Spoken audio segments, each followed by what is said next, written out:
Ini udah ketiga kali ya kita cemplung ke sini teman-teman. Ininya apa tuh, jeruknya. Bismillahirrahmanirrahim, mudah-mudahan jadi obat ya.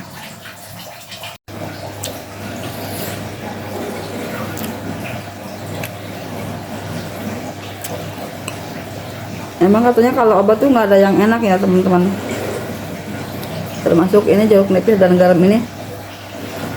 Rasanya masya Allah.